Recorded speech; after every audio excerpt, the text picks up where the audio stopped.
دین میں، یعنی دین اسلام میں زبردستی نہیں ہے.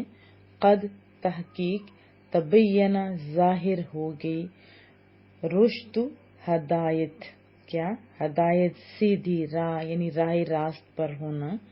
اور سیدھی راہ کون سی ہے اس کے بارے میں سورۃ الفاتحہ میں بڑی ڈیٹیل سے بتایا تھا، اور رب ذوالجلال نے بڑے خوبصورت انداز میں بتایا کہ ہدایت کیسی ہے، کس طرح ملتی ہے، اور کون لوگ ہدایت کے رستے پر ہیں. اور مومن تو لمحہ لمحہ صراط مستقیم کی دعائیں مانگتا ہے نا. تو ہدایت صاف طور پر ظاہر ہے کس سے؟ من الغی، غی کہتے ہیں گمراہی کو، گمراہ ضلالت یا گمراہ ہونا. غی ایسی گمراہی ہوتی ہے جو جہالت اور غلط اعتقاد پر مبنی ہوتی ہے. اور سورۃ الفاتحہ میں ہم لوگوں نے پڑھا تھا نا، غیر المغضوب علیہم ولا الضالین، وہ بھی گمراہی تھی، لیکن اس کی وضاحت میں نے ادھر کر دی تھی. بہرحال بڑے پڑھے لکھے لوگ بھی بھٹکے ہوئے ہوتے ہیں، تو اللہ سے دعا ہی کرتے رہنا چاہیے مولا کریمہ، جو ہمیں سورۃ الفاتحہ میں ابتدا میں ہی سکھائے گی کہ صراط مستقیم کی مومن کو دعا کرتے رہنا چاہیے. ضمناً یہ بھی یاد کر دوں کہ ہم ذرا دھیان دیا کریں نا کہ ہم اس نماز کے اندر تو وہ پڑھ رہے ہوتے مولا کریمہ ہمیں سیدھے راستے کی طرف جو ہے رہنمائی فرما، اور باہر کیا کر رہے ہوتے نماز سے باہر، تو تھوڑا توجہ دینے کی ضرورت ہے. بہرحال کیا فرمایا کہ ہدایت صاف طور پر ظاہر، گمراہی سے الگ ہو چکی ہے. پس من یکفر، جو شخص انکار کرے، یکفر کا معنی ہوتا ہے انکار کرنا، کفر کرنا. بالطاغوت، بھی ہوتا ہے ساتھ، طاغوت بتوں کو کہتے ہیں. طاغوت کے بھی بہت سارے معنی جیسے شیطان ہے، سرکش ہے، کیونکہ اس کا جو روٹ ہے طاغین شاہ ہے نا، تو اس کے معنی ہوتا ہے سرکشی کرنا، حد سے بڑھنا. اور طاغوت حد سے بڑھنے والا، ہر وہ چیز جو بندگی کی حد سے باہر جو ہے وہ بندے کو نکال دے، یہ اسی طاغوت کے ہی زمرے میں آئے گا.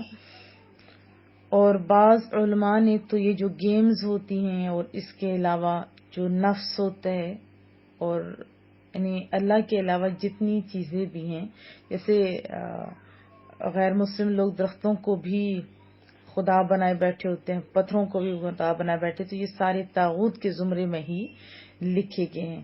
کیونکہ جیسے آپ دیکھتے ہیں کہ سمندروں کے اندر طغیانی آئی ہے. طغیانی کا کیا مطلب ہوتا ہے کہ پانی اتنا زیادہ بڑھ گیا کہ جو حدود تھی سمندر کی اس سے وہ باہر نکلا، اور جب باہر نکلتا ہے تو پھر کیا ملتا ہے؟ پھر تباہی ہوتی ہے نا.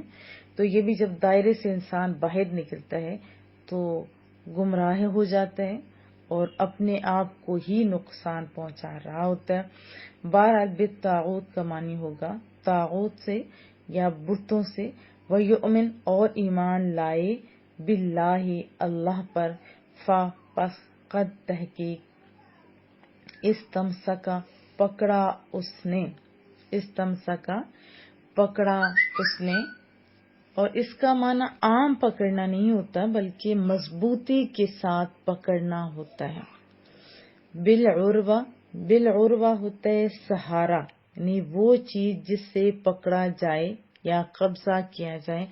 اور عروہ کے جو عین را واو ہے، عرو، یہ عربی میں کہتے ہیں کڑے کو، ہینڈل کو. جیسے کپس کے ساتھ ہینڈل لگا ہوتا ہے، اسی طرح ڈورز کے ساتھ ہینڈل لگا ہوا ہوتا ہے. اور آپ اگر سفر کریں ڈائیو میں یا بڑی بڑی بسز جو ہوتی ہیں اس میں آپ دیکھیں تو ایک راؤنڈ سا لگا ہوتا ہے، کڑے سے بنے ہوئے ہوتے ہیں، جسے پکڑ کے انسان ہولڈ کر کے انسان کھڑا ہوتا ہے تاکہ گرنے سے بچ سکے. اس کے علاوہ بھی آپ غور کریں گے تو آپ کو بہت ساری چیزیں ایسی نظر آئیں گی جو مضبوطی سے پکڑنے کے لیے یوز ہوتی ہیں.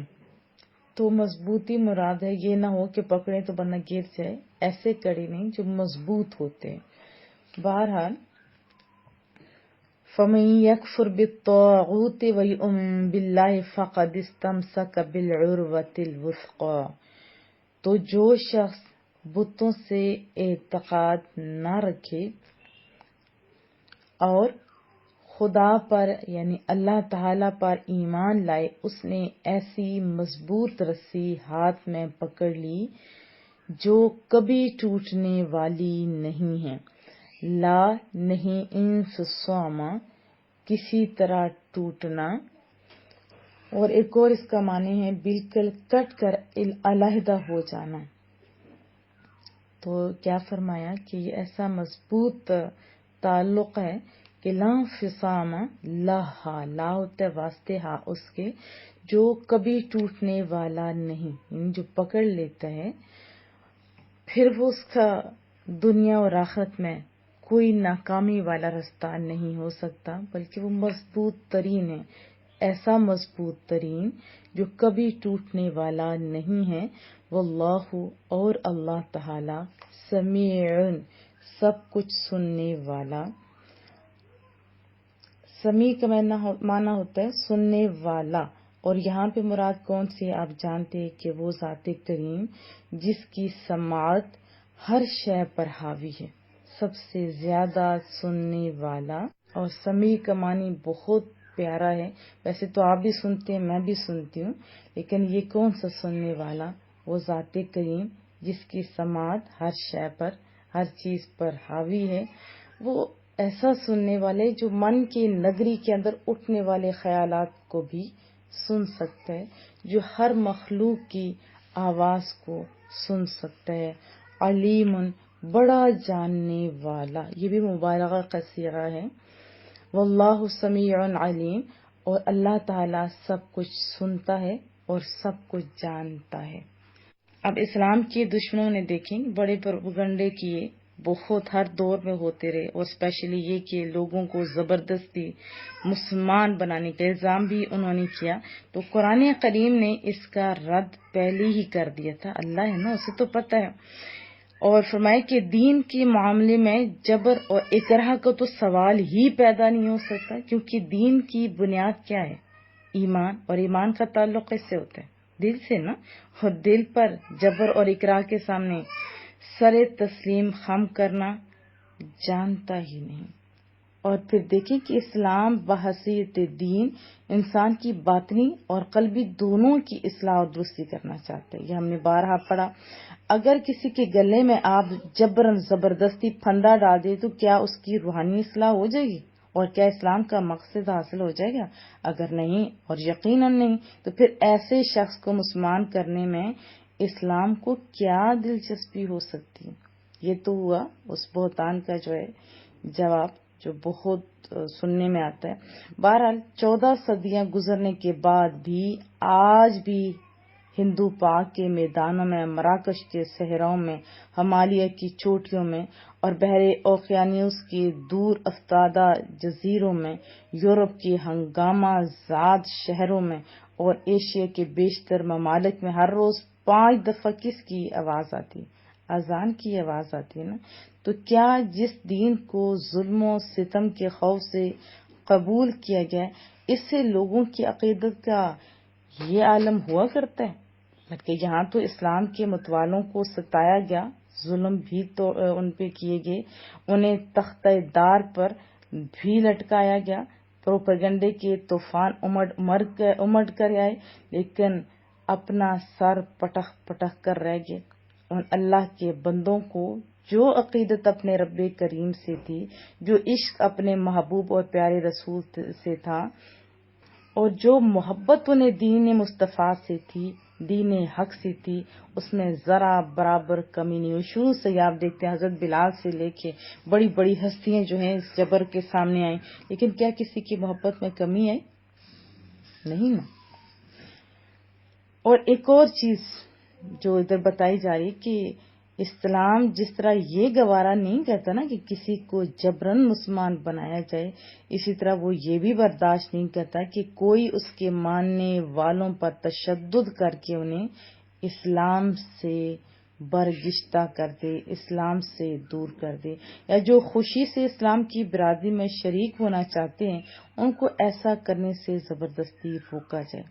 اور اگر ایسی صورتحال ہو جائے تو اسلام اس وقت اپنے ماننے والوں کو کیا حکم دیتا ہے کہ ایسی حالت میں وہ ظالم قوت کا مقابلہ کریں، اور یہی اسلام کا نظریہ جہاد ہے۔ پھر ہم نے طاغوت کا پڑھا تھا، طاغوت طغیان سے جس کا معنی سرکشی ہے، یعنی طاغوت کہانوں کو بھی کہا جاتا ہے جو غیب دانی کے جھوٹے دعوے کر کے لوگوں کو اپنے دامن فریب میں پھنسایا کرتے ہیں، اور اس کا اطلاق میں نے آپ کو عرض کیا تھا شیطان پر بھی ہوتا ہے، اور وہ شخص بھی طاغوت ہے جو کسی گمراہ مذہب، غلط نظریہ اور نقصان دہ عمل کا بانی ہو اور کرتا دھرتا ہو۔ اور قرآن کریم کی ایک اور آیت بھی ہم لوگ پڑھتے ہیں، سورۃ النساء میں ہے، یریدون ان یتحاکموا الی الطاغوت وقد امروا ان یکفروا بہ۔ اس سے آپ کو طاغوت کی اور قسم بھی معلوم ہوئی، کون سی؟ یعنی وہ بھی طاغوت ہیں جو احکام الہی کے خلاف اپنے وضع کردہ قوانین کے مطابق لوگوں کے درمیان فیصلہ کر۔ اور ہم نے کفر اور طاغوت دونوں پڑھے ہیں نا اس میں۔ تو کفر کا لغوی معنی آپ جانتے ہیں، انکار کرنا، اور اس سے کیا پتہ چلا ہے کہ ایمان کے لیے ضروری ہے کہ کافر پہلے اپنے کفر سے توبہ کرے، بیزار ہو، اس کے بعد ایمان لانا صحیح ہوتا ہے۔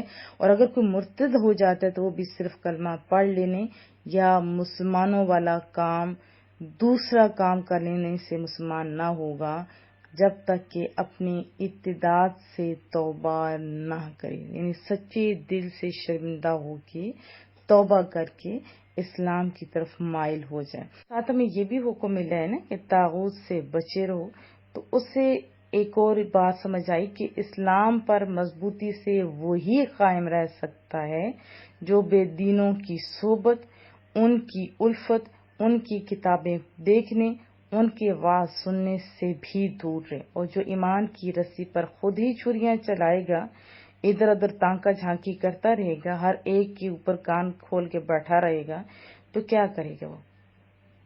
وہ چھریاں چلا رہے تو اس کی رسی کا کٹنے سے بچنا بھی تو پھر مشکل ہو جاتا ہے نا۔ رسول اللہ صلی اللہ علیہ وسلم نے حضرت عمر کو جب دیکھا تھا کہ وہ تورات انجیل میں سے کچھ اوراق دیکھ رہے تھے تو غصے سے لال پیلے ہو گئے تھے، اور فرمایا کہ اگر ابھی موسیٰ بھی آ جائیں تو وہ بھی میری شریعت کو ہی پڑھیں گے۔ تو اس لیے بڑا محتاط طریقے سے ہمیں زندگی گزارنا ہوگی، دعا بھی کرنی ہے اور صراط مستقیم کی طرف چلنے کے لیے کوشش بھی کرنی ہے، اور صحیح عقیدہ لوگوں کو سننا، پڑھنا اور ان کی صحبتوں میں بیٹھنا ہے۔ اگر آپ ایسے بنے رہیں گے ڈاواں ڈول سے ادھر ادھر تو پھر یقین اور اعتقاد اس میں کمزوری واقع ہو جائے گی، اور جب کمزوری ہو جاتی ہے تو غیر یقینی کیفیت کی عبادت بھی قبول نہیں ہوتی۔ اللہ پاک ہمیں سمجھنے کی توفیق عطا فرمائے۔ السلام علیکم ورحمۃ اللہ وبرکاتہ۔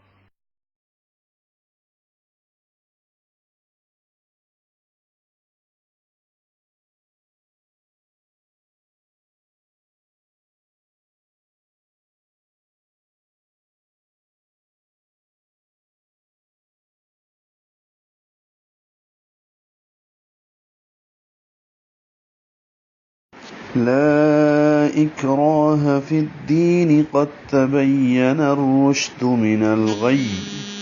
لا الف مدہ، لام الف زبر لا، اور اس کے بعد دوسرے کلمے میں حمزہ ہے تو مد منفصل ہو جائے گی۔ لا 4 حرکات لمبا کریں گے۔ ایک کاف پہ حمز ہے، را الف مدہ ہے، را پر ہے، 2 حرکات لمبا ہوگا ایک الف کے برابر، ہا اقصے الگ سے اور جلدی پڑھیں گے۔ فی الدین یا فی الدین، فا کو لام الف لام نہیں پڑھیں گے، الدین کا فا کو دال سے ملائیں گے۔ فی الدین یہ ادغام شمسی ہے، دی یا مدہ ہے، 2 حرکات لمبا کریں گے، نون کی نیچے زیر ہے وہ پڑھیں گے۔ یہاں پہ آگے قف قاف لکھا ہوا، اوپر لا لکھا ہوا ہے، تو اوپر والی علامت کے مطابق بھی ملانا ہے۔ اور قف جو ہے اس کے بارے میں تو یہی بتایا تھا کل پچھلے سبق میں بھی کہ اگر اس پر رک جائیں تو پھر دوبارہ پیچھے مراجعہ کرنے کی ضرورت نہیں ہے، آگے پڑھ سکتے ہیں۔ اور قد یوقف کا یہ مخفف ہے۔ قد آگے قاف کو دال سے ملانا تھا، یہ دال اگر پڑھیں تو بنتا ہے قد، دال پہ قلقلہ ہوتا اگر اس پہ رکنا ہوتا یا آگے تا نہ ہوتی، لیکن یہاں پہ دال ساکن ہے اور اس کے بعد تا آ رہا ہے۔ یہ دراصل ایک ہی مخرج کے دو حروف ہیں، دال اور تا، ان دونوں کا ایک ہی مخرج ہے، دال تو اور تا، یعنی تو دال اور تا یہ تین حروف ہیں جن کا ایک ہی مخرج ہے۔ تو اس میں اب یہاں پہ تو دو ہی حروف ہیں، پہلا ساکن ہے اور دوسرا اس کے بعد متحرک ہے۔ تو کوئی حرف ساکن ہو اور اسی مخرج کا اگلا حرف آنے والا ہو جو متحرک ہو تو دوسرے حرف پر تشدید لاتے ہیں۔ تو اب یہ یہاں پہ دال نہیں پڑھیں گے، قلقلہ نہیں کریں گے، قط پڑھ دیں گے، قد تبین الرشد۔ تو یہ ادغام ہے، تو اس کو کہتے ہیں ادغام متجانسین، یعنی ایک ہی جنس کے دو حروف ہیں، حروف الگ الگ ہیں اس لیے متجانسین ہے۔ ایک ہی جنس کے دو حروف اکٹھے ہوں، پہلا ساکن ہو اور دوسرا متحرک ہو تو دوسرے حرف پر تشدید لگا دیتے ہیں، ملا دیتے ہیں، پہلے والا حذف ہو جاتا ہے، نہیں پڑھا جاتا۔ تو یہ قد تبین ہے۔ بین با کو یا سے ملائیں گے، تشدید پڑھیں گے، قد تبین الرشد، نون کو را سے ملائیں گے، را کو پر پڑھیں گے، شین پہ تفشی ہوگی، منہ میں آواز پھیلے گی، رشد، دال کو نرمی اور معروف طریقے سے پڑھیں گے، دو نہیں پڑھیں گے۔ من الغی، نون کو لام سے ملائیں گے، یہاں لام ساکن پہ اظہار ہے، غی غین پر ہے اور یا پر تشدید ہے، تو من الغی زبان کا درمیانی حصہ اوپر والے تالو کے درمیانی حصے سے لگے گا اور تشدید کی وجہ سے دبائی جائے گی آواز، من الغی۔ تھوڑی دیر رک کر اس کو وقف کریں گے اور یہاں پہ جیم کا وقف ہے۔ فمن يكفر بالطاغوت ويؤمن بالله فقد استمسك بالعروة الوثقى لا انفصام لها۔ فمن يكفر، میم کو نون سے نہیں ملائیں گے بلکہ یا سے ملائیں گے، نون ساکن کے بعد یا ہے تو ادغام ہوگا۔ فمن یکفر، کاف پہ ہم سے، فا کو را سے ملائیں گے، را کو پر پڑھیں گے، فمن یکفر بالطاغوت، طا کو موٹا پڑھیں گے، غین کو بھی موٹا پڑھیں گے، واو مدہ ہے، طا الف مدہ ہے، غو واو مدہ ہے، بالطاغوت، دونوں کو دو دو حرکات لمبا کرنا ہے۔ ویؤمن میں حمزہ ساکن ہے، جھٹکے سے پڑھا جائے گا، واو ہونٹوں کی گلائی سے، ویؤمن۔ اب یہاں پہ من نون ساکن کے بعد با آ رہا ہے تو اقلاب ہوگا، من نہیں پڑھیں گے، من پڑھیں گے۔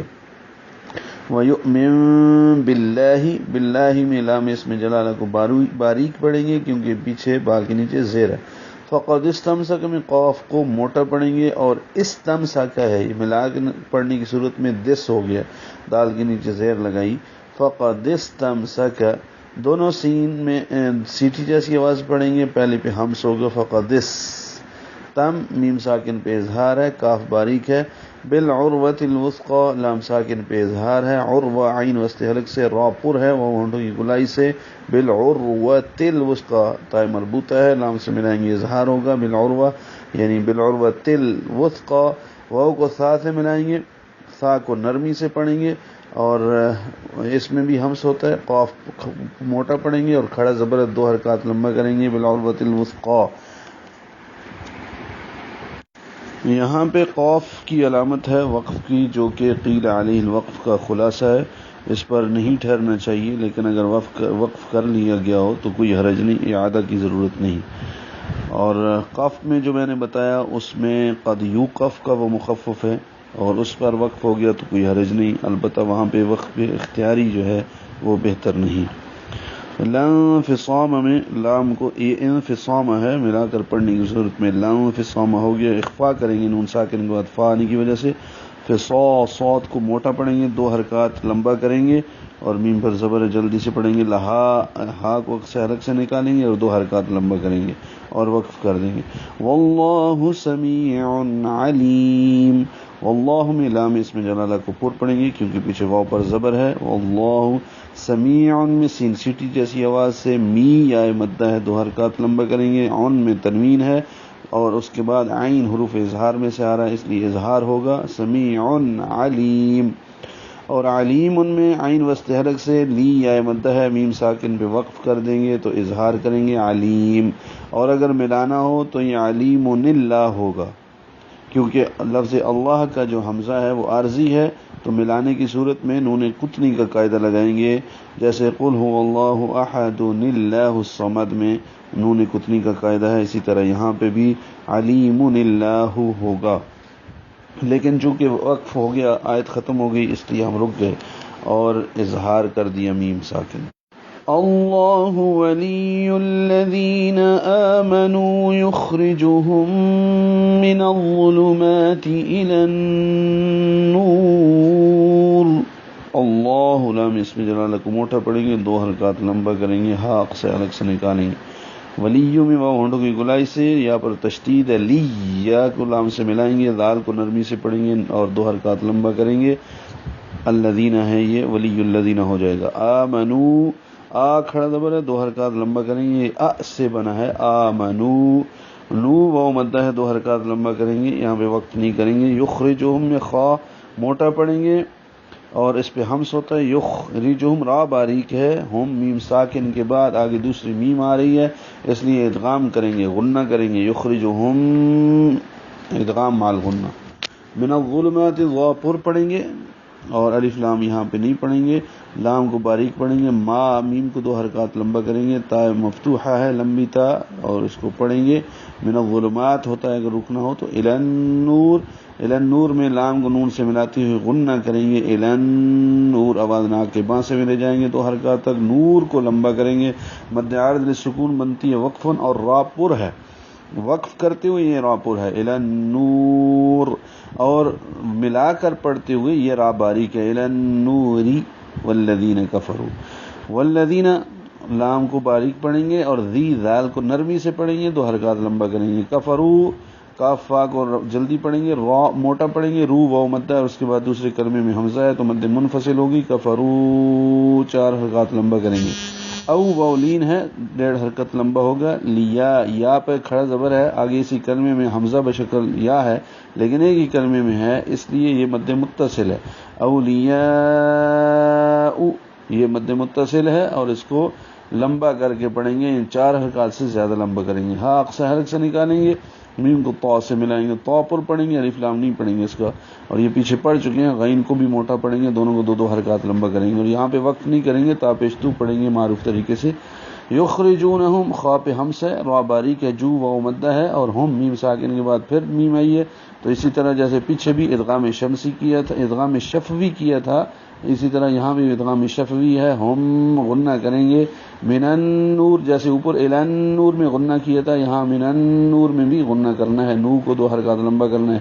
اب یہاں پہ را باریک ہے. الی الظلمات، یہ بھی ہم نے من الظلمات پڑھا، اب یہاں پہ الی الظلمات ضا پر ہے اور میم کو لمبا کریں گے، مات تا پہ ہمس کریں گے اور الی الظلمات لمبا کر کے وقت کریں گے.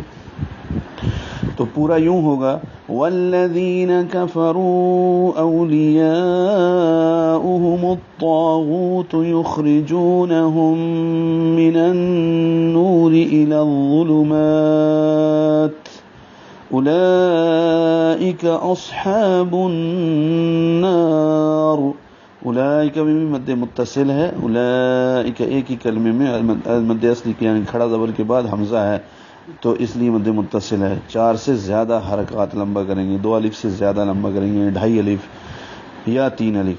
اصحاب میں صاد پر پڑھیں گے، موٹا کریں گے، اس اور اس پہ سی کی آواز نکالیں گے اور ہمس بھی ہے اس پہ، ہا وسط حلق سے نکالیں گے اور 2 حرکات لمبا کریں گے. با کو نون سے ملاتے ہوئے غنہ کریں گے، جیسے من النور میں غنہ کیا تھا، الی النور میں غنہ کیا تھا، اصحاب النار میں بھی غنہ ہے.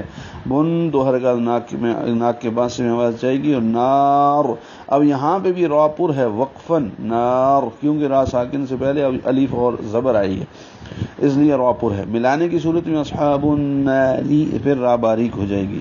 ہم فیہا خالدون، ہم میم ساکن پہ اظہار ہے، فی ہے مدہ ہے، حاق سے الگ سے نکالیں گے، 2 حلقات لمبا کریں گے، خالدون میں خا پر ہے اور دو واو مدہ ہے اور نون ساکن کر دیں گے، وقفاً یہ دون مد عارض سکون بن جائیں گی اور لمبا کر کے اس کو پڑھیں گے۔